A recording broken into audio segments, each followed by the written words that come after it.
മുന്നണി മാറ്റം എന്ന ചർച്ചകളിൽ മുന്നണി മാറ്റം എന്ന അഭ്യൂഹം അത് പരിപൂർണമായി തള്ളുകയാണ് കേരള കോൺഗ്രസ് എം നേതാക്കൾ ഇന്ന് പരസ്യമായി. മുന്നണി മാറ്റം എന്നത് ഇതുവരെ തുറക്കാത്ത പുസ്തകമെന്ന് ചെയർമാൻ ജോസ് കെ മാണി ഇന്ന് മാധ്യമങ്ങളോട് പറഞ്ഞു. ആരെങ്കിലും ആ പുസ്തകം തുറന്നെങ്കിൽ അവരത് വായിച്ചിട്ട് അടച്ചോളൂ എന്നതാണ് ജോസ് കെ മാണിയുടെ പ്രതികരണം. അല്ല, അതല്ല ഞാൻ ചോദിച്ചത്, ചർച്ച ചെയ്യണോ? അല്ല, ഞാൻ ചോദിച്ചത് അജണ്ട സാധാരണ തീരുമാനിക്കുന്നതൊക്കെ സാധാരണ രീതിയിൽ മീഡിയ അജണ്ട ഇങ്ങോട്ട് കൊണ്ടുവരുന്നത്, അത് ഒരിക്കലും തുറക്കാത്ത ഒരു അധ്യായമല്ലേ, ഒരിക്കലും തുറക്കാത്ത ഒരു പുസ്തകമല്ലേ. അതുകൊണ്ട് അതിനെക്കുറിച്ച് എന്തിനാ ചർച്ച ചെയ്യുന്നത്?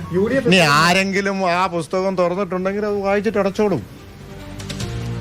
അതേസമയം മുന്നണി മാറാൻ ഒരിടത്തു നിന്നും സമ്മർദ്ദമില്ല എന്ന പ്രതികരണമാണ് മന്ത്രി റോഷി അഗസ്റ്റിന്റെ ഭാഗത്ത് നിന്ന് ഉണ്ടായത്.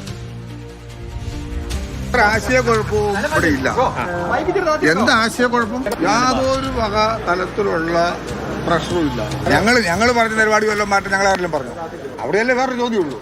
പോസ്റ്റൊന്നും അല്ല പ്രശ്നം, പാർട്ടിയുടെ നിലപാടാണ് പ്രശ്നം. ഞങ്ങളുടെ നിലപാടെന്നും സുദൃഢമാണ്. കെ എം മാണി പഠിപ്പിച്ച വഴിയെ യാത്ര ചെയ്യുന്ന പാർട്ടിയായത്. നിങ്ങൾക്ക് ആർക്കും ആ സംശയത്തിന് ആവശ്യമില്ല. കേരള കോൺഗ്രസ് പാർട്ടിയുടെ ചെയർമാൻ പറഞ്ഞ നിലപാടാണ് ഈ പാർട്ടിയുടെ നിലപാട്. ഞങ്ങളുടെ നിലപാട് കോൺക്രീറ്റ് ആണ്. ഈ പാർട്ടി ആഫീസിന്റെ മുന്നിൽ വെച്ചെടുത്ത തീരുമാനമാണ്.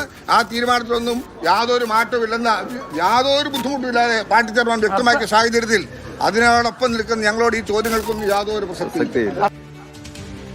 ഐക്യം ബോധ്യപ്പെടുത്താൻ മീറ്ററുകൾക്കപ്പുറം വാഹനം നിർത്തി ഒന്നിച്ച് നടന്നു വരികയായിരുന്നു ജോസ് കെ മാണി ഉൾപ്പെടെയുള്ള നേതാക്കൾ. പ്രദീപ് ജോസഫാണ് വിവരങ്ങളുമായി. പ്രദീപ്, നിർണായകമാണോ ഈ സ്റ്റിയറിംഗ് കമ്മിറ്റി യോഗം? കേരള കോൺഗ്രസ് എം പിളരുമോ, അതോ മുന്നണി മാറുമോ, അതോ ഇടതുമുന്നണിയിൽ ഉറച്ചു നിൽക്കുമോ? എന്താണ് സംഭവിക്കുന്നത്?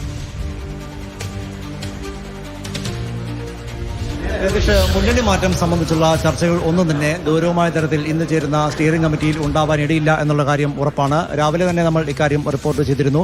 തദ്ദേശ സ്വയംഭരണ സ്ഥാപനങ്ങളിലേക്കുള്ള തെരഞ്ഞെടുപ്പിന്റെ ഫലം അവലോകനം ചെയ്യുകയാണ് പ്രധാന ഉദ്ദേശം. അതേസമയം ഈ മുന്നണി മാറ്റം സംബന്ധിച്ചുള്ള വാർത്തകളും വിവാദങ്ങളും ഒക്കെ നിറഞ്ഞു നിൽക്കുന്ന സാഹചര്യത്തിൽ അതിൽ ഒരു വ്യക്തത വരുത്തണമെന്ന് ചില അംഗങ്ങളെങ്കിലും പാർട്ടി ചെയർമാനോട് ആവശ്യപ്പെട്ടേക്കാം. അങ്ങനെയെങ്കിൽ ഒരുപക്ഷെ അദ്ദേഹം ഈ സ്റ്റിയറിംഗ് കമ്മിറ്റി യോഗത്തിൽ അത് സംബന്ധിച്ച ഒരു പ്രസ്താവന നടത്തിയേക്കും.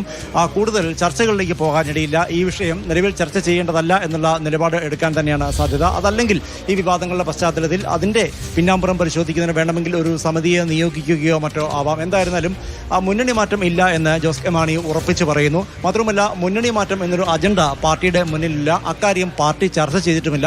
ഏതോ ചില സ്ഥാപിത താല്പര്യങ്ങളുള്ള കേന്ദ്രങ്ങളാണ് ഈ വാർത്ത അല്ലെങ്കിൽ ഇത്തരത്തിലൊരു വാർത്ത പുറത്തുവിട്ടതും പ്രചരിപ്പിക്കുന്നതും. ഒരുപക്ഷെ ചില UDF കേന്ദ്രങ്ങളാവാം. അതിനപ്പുറം ഒരു പ്രാധാന്യം അതിന് കൊടുക്കുന്നില്ല എന്നാണ് ജോസ് കെ മാണി വ്യക്തമാക്കിയത്. അതേസമയം പാർട്ടിയും MLA-മാരും പാർട്ടി ചെയർമാനുമെല്ലാം ഒറ്റക്കെട്ടാണ് എന്ന് തെളിയിക്കാൻ വേണ്ടി തന്നെയാവണം പാർട്ടി ഓഫീസിന് ഏതാണ്ട് 50 മീറ്റർ വരെ മാറി അദ്ദേഹം വാഹനത്തിൽ നിന്ന് ഇറങ്ങി MLA-മാരെ ഒപ്പം കൂട്ടി മറ്റ് പ്രധാനപ്പെട്ട നേതാക്കളെയും ഒപ്പം കൂട്ടിയാണ് ഈ പാർട്ടി ഓഫീസിലേക്ക് നടന്നു വന്നത്. സ്റ്റിയറിംഗ് കമ്മിറ്റി യോഗം തുടങ്ങിയിട്ടുമുണ്ട്. എന്തായിരുന്നാലും മുന്നണി മാറ്റം സംബന്ധിച്ചുള്ള ചർച്ചകൾ പോലും അടയ്ക്കും വിധമായിരുന്നു ജോസ് കെ മാണിയുടെ പ്രതികരണം.